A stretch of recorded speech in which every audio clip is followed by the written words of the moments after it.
여호야긴이 왕이 될 때 나이가 18세라. 예루살렘에서 석 달간 다스리니라. 그의 어머니의 이름은 느후스다여 예루살렘 엘라단의 딸이더라. 여호야긴이 그의 아버지의 모든 행위를 따라서 여호와께서 보시기에 악을 행하였더라. 그때 바벨론의 왕 느부갓네살의 신복들이 예루살렘에 올라와서 그 성을 애워싸니라. 그의 신복들이 애워쌀 때 바벨론의 왕 느부갓네살도 그 성에 이르니 유다의 왕 여호야긴이 그의 어머니와 신복과 지도자들과 내시들과 함께 바벨론 왕에게 나아가매 왕이 잡으니 때는 바벨론의 왕 8째 해이라. 그가 여호와의 성전의 모든 보물과 왕궁 보물을 집어내고 또 이스라엘의 왕 솔로몬이 만든 것 곧 여호와의 성전의 금그릇을 다 파괴하였으니 여호와의 말씀과 같이 되었더라. 그가 또 예루살렘의 모든 백성과 모든 지도자와 모든 용사 10,000명과 모든 장인과 대장장이를 사로잡아가매 비천한 자 외에는 그 땅에 남은 자가 없었더라. 그가 여호야긴을 바벨론으로 사로잡아가고 왕의 어머니와 왕의 아내들과 내시들과 나라의 권세 있는 자도 예루살렘에서 바벨론으로 사로잡아가고 또 용사 7,000명과 장인과 대장장이 1,000명 곧 용감하여 싸움을 할 만한 모든 자들을 바벨론 왕이 바벨론으로 사로잡아가고 바벨론 왕이 또 여호야긴의 숙부 마따니아를 대신하여 왕으로 삼고 그의 이름을 고쳐 시드기야라 하였더라. 에브리데이 선데이, 우리의 매일을 썬데이로 세팅하라. 할렐루야. 오늘도 선셋 메시지를 통해 우리 모든 성도님들에게 하나님의 선하심이 새롭게 경험되어지기를 소망합니다. 저희 함께 읽었던 열왕기하 24장은 남유다 왕조의 마지막 이야기를 담고 있습니다. 유다의 마지막 선왕인 요시야 왕에 이어서 그 아들 여호아하스가 왕위에 올라 짧은 석 달간 다스리고 이제 이후 애굽으로 끌려가게 되자 요시야의 다른 아들인 여호야김이 왕위를 이어받게 되죠. 또 여호야김도 한 11년간 다스리다가 바벨론의 공격에 시달리며 생애를 마감하고 오늘 본문은 그 다음으로 왕이 된 여호야김의 아들 여호야긴의 생애를 기록하고 있습니다. 8절부터 17절 이렇게 총 19절로 기록된 여호야긴의 일대기를 저희가 살펴볼 때 정작 그가 한 일에 대한 묘사는 많지가 않습니다. 여호야긴이 동사의 주어가 되는 그런 문장들을 한번 살펴봤는데요. 먼저는 8절 여호야긴이 왕이 되어 석 달간 다스렸다. 9절 여호와께서 보시기에 악을 행하였다. 그리고 12절 바벨론이 예루살렘 성을 포위하자 여호야긴이 바벨론 왕에게 나아갔다. 이렇게 단 3구절밖에 나오지 않습니다. 그 외에 거의 대부분 이야기는 그 주어가 바벨론 왕과 그의 군대입니다. 바벨론 군대가 예루살렘 성을 포위하고 느부갓네살 왕이 나타나서 여호야긴 왕을 포로로 삼습니다. 또 바벨론 군대는 성전에 있는 보물과 그릇들을 탈취하고 파괴합니다. 그리고 왕족과 내시 고관 또 유대 용사들 7,000명과 또 기술자 1,000명 그리고 많은 주민들을 바벨론으로 사로잡아 갑니다. 마지막으로 느부갓네살은 남유다의 새로운 왕을 임명하고 시드기야라는 이름을 지어주는 것으로 오늘의 본문은 끝이 납니다. 여기까지 들었을 때 어떤 생각이 드시나요? 단 3개월 동안 재위한 여호야긴이 참 비참하지가 않습니까? 국세가 기울어져 가는 중에 왕으로서 할 수 있는 것은 아무것도 없었습니다. 그리고 이건 비단 한 비운의 왕의 이야기가 아닌 여호야긴으로 대표되는 남유다의 몰락을 보여주고 있습니다.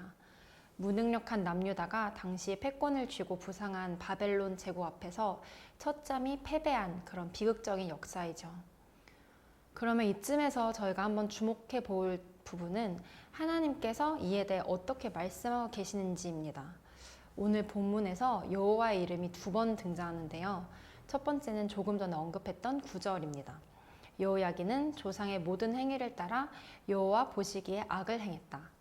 여호야긴 왕에 대한 총평이죠. 남유다가 겪은 이 굴욕적인 역사는 단지 국가가 약하고 무능해서가 아니라 거듭해 하나님의 말씀에 불순종하고 또 악을 행했던 남유다가 그 남유다의 왕조가 거두었던 열매이고 또 여호야긴 또한 그 선조 왕들과 다르지 않았음을 지적하는 것입니다. 그리고 13절에 다시 한번 여호와의 이름이 언급되는데요. 바벨론 군대가 솔로몬 성전의 보물과 또 금기국구를 탈취하는 장면에서 이는 여호와의 말씀대로 된 것이다 라고 기록되어 있습니다. 이 구절은 앞서서 예레미야 선지자가 왕들과 또 백성들에게 전했던 예언의 말씀인데요. 예레미야는 예루살렘이 바벨론에 의해서 함락될 것이고 또 왕과 백성들은 포로로 잡혀갈 것이며 성전의 보화와 기구들도 바벨론에게 모두 약탈당할 것이라고 예언한 바가 있습니다. 오늘 이 말씀은 예레미야의 예언을 상기시키며 하나님의 말씀이 그대로 이루어졌음을 드러내고 있습니다. 사실 대다수 신정 국가로 이루어진 당시 근동에서는 나라와 나라 또 민족과 민족의 전쟁은 곧 그들이 섬기는 신들의 대결로 간주되었는데요. 따라서 남유다가 바벨론에게 이렇게 속수무책으로 당한 장면은 어쩌면 이스라엘의 신인 하나님 여호와께서 실패로 여겨질 수 있는 그런 상황이기도 했습니다. 그러나 저희가 본 24장 13절 이 한 줄의 말씀은 이 혼란스럽고 또 비참한 상황 가운데에서도 하나님께서 모든 역사의 주권자가 되시다는 것을 선명히 드러내고 있습니다. 하나님께서 바벨론의 신들보다 능력이 없어서가 아니라 오히려 그분의 결정 아래에 이 모든 것이 이루어진 것이고 바벨론 또한 하나님의 도구에 불과하다는 것이죠. 비유를 들면 마치 이런 것 같습니다. 저희가 제품의 이제 후면 라벨을 보면 제품의 성분의 원산지 또 제조국들이 나오죠. 예를 들면 베트남, 호주, 말레이시아 등 다양한 지역에서 재료를 공수했고 실제로 제조는 중국에서 이제 그런 소재한 공장에서 이루어졌습니다. 그럼 이 제품이 베트남, 호주 혹은 중국의 제품인가요? 그게 아니죠. 결국 이 제품의 소유권은 해당 브랜드에게 있습니다. 결국 그 제품 위에 찍힌 작은 로고, 그 로고 하나가 이 제품이 어디의 소유권인지, 어디에게 소유된 것인지를 결정하는 것이죠.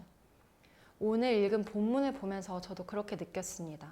긴 지면을 할애해서 바벨론의 군대, 또 느부갓네살 왕, 그들이 한 일들을 나열하고 있지만 이 모든 것 위에 하나님께서 그분의 도장을 찍으신 것입니다. 이 모든 역사의 주권이 만군의 여호와 자신에게 있다라고 말씀하고 계십니다. 우리의 삶도 그렇습니다. 보여지는 역사 이면에 보이지 않지만 모든 것을 통치하시는 하나님의 섭리가 존재합니다. 그것을 믿음의 눈으로 바라보고 또 해석하는 것이 바로 우리의 신앙이죠.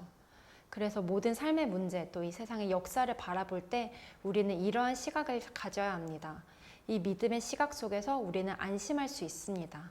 하나님께서는 너희를 향한 나의 생각을 내가 아나니 평안이요 재앙이 아니니라 라고 분명히 말씀하십니다. 비록 보이는 현실은 절망적이어도 선하신 하나님이 역사의 주권자가 되심을 신뢰할 때 우리는 소망을 품을 수 있습니다. 그리고 이해하지 못할 상황 가운데 우리는 이 믿음의 시선 안에서 출발해야 합니다. 선하신 주님께서 이 상황을 허락하셨다면 하나님께서는 무엇을 말씀하고 계시는 것일지 아니면 또 나에게 어떠한 믿음을 기대하고 계시는 것일지 이런 영적인 시각에서 우리는 비로소 삶에 대한 진정한 해석을 내릴 수 있습니다. 우리의 모든 삶의 문제 가운데 눈에 보이는 세상의 주권자가 아니라 언제나 진정한 왕이신 하나님께 믿음의 시선을 드리고 또 그 안에서 하나님의 해석을 얻게 되는 성도님들이 되시기를 예수님의 이름으로 축복합니다. 그러면 하나님께서는 왜 남유다에게 이러한 비참한 역사를 허락하셨을까요? 앞서 언급한 것처럼 1차적으로 이것은 남유다의 오랜 반역에 대한 하나님의 심판입니다. 우린 이 사실을 기억해야 합니다. 죄에는 분명한 대가가 따르게 되어 있습니다. 그러나 하나님께서는 단순히 죄에 대한 응당한 처벌을 주시고자 이 모든 것을 허락하신 것은 아닙니다. 마치 부모가 자식을 훈계할 때 훈계 그 자체가 목적이 아닌 것처럼 말입니다. 사실 부모 중 그 어느 누구도 누가 사랑하는 자녀를 벌하는 것을 기뻐할 수 있겠습니까? 그러나 따끔한 교훈이 자녀에게 잘못을 깨우치게 하고 또 그것이 더 올바른 길로 자녀를 이끌 수 있다면 가슴이 아프더라도 기꺼이 자녀에게 회초리를 드는 것이죠. 하나님의 마음도 이와 같습니다. 그렇다면 하나님께서 이렇게 해서라도 백성들에게 이루고자 하신 일은 도대체 무엇이었을까요? 저희가 살펴봤던 13절에서는 여호와의 성전 금 그릇, 즉 성전 기물에 대한 구체적인 언급을 하고 있는데요. 이 본문뿐만 아니라 열왕기 다른 본문에서 또 예레미야 여러 예언 속에서도 유독 성전의 기물이 바벨론에게 탈취당할 것을 언급하고 혹은 예언하고 있습니다. 나아가 70년이 지나서 고레스 침략에 의해서 포로 귀환이 드디어 이루어질 때에 그 성전의 그릇들을 다시 돌려주는 장면이 등장하는데요. 따라서 이 성전의 그릇 또 성전의 기구들은 이 오고 가는 기다란 역사 속에서 하나님의 예언이 성취되고 있음을 보여주는 선명한 단서가 됩니다. 하나님께서는 이 많은 역사 속에서 그분의 일하심을 분명히 기록해 두고 계신 것입니다. 특히 성전 그릇들은 하나님께 드리는 제사에 사용된 그런 기구들이죠. 바로 예배 물품인 것입니다. 이 예배 물품이 빼앗기고 또 포로 귀환 때 다시 돌아온 과정을 통해 이스라엘 백성을 향한 하나님의 뜻을 우리는 유추해 볼 수 있는데요. 그것은 바로 이스라엘의 무너진 예배를 다시 세우는 것입니다. 하나님께서 그분의 자녀 이스라엘을 따끔히 훈계하실 때 무엇보다 백성들 안에 진정한 예배를 다시 세우기를 원하셨습니다. 우리가 예배를 드릴 때 우리는 스스로의 힘으로 하나님께 예배를 드린다고 생각하기 쉽습니다. 즉 우리가 이 문장의 주어가 되는 것이죠. 그러나 성전 기구가 빼앗긴 이 장면을 보면서 우리는 우리가 드려왔던 예배는 사실 하나님의 은혜와 또 하나님의 허락하심이 없었다면 불가능했다는 것을 깨닫게 됩니다. 애당초 솔로몬이 성전을 지을 때 또 출애굽 광야에서 백성들이 성막을 지을 때에도 처음부터 하나님께서 그 모든 건축과 또 기구들을 직접 친히 설계해 주셨습니다.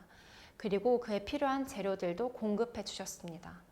우리의 예배도 그렇습니다. 먼저 주어진 하나님의 은혜가 우리로 하여금 오늘날 하나님을 예배할 수 있게 한 것입니다. 하나님께서는 이스라엘의 진정한 예배를 회복하시기를 원하셨습니다. 하나님께서는 이스라엘 백성의 하나님이 되시고 또 그들을 하나님의 백성 삼기 위해 또 보여지는 성전과 기구를 통한 형식적인 예배가 아니라 마음 중심의 예배를 받으시기 위하여 정말 이 장대한 역사를 통해서 그분의 자녀들을 다루시고 진정한 하나님의 백성으로 만들어가기를 원하셨습니다. 때로 우리 안에 일어나는 많은 사건들이 있죠. 예기치 못한 그런 어려움들을 마주할 때 그것은 때로는 죄의 열매일 수도 있고 혹은 우리가 해석하지 못하는 그런 고난일 때도 있습니다. 그러나 이러한 때에 이러한 상황 가운데 무엇보다 우리의 예배가 새로워지기를 소망합니다. 비록 고난 가운데에서라도 그것이 우리를 진정한 예배로 이끌고 있다면 그것이 우리에게 주어진 축복의 기회인 줄 믿습니다.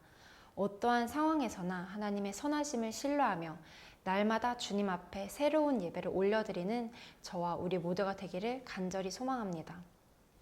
말씀을 기억하며 다 같이 기도하겠습니다. 모든 역사의 주관자가 되신 주님, 역사를 다스리시고 또 통치하신 하나님을 찬양합니다.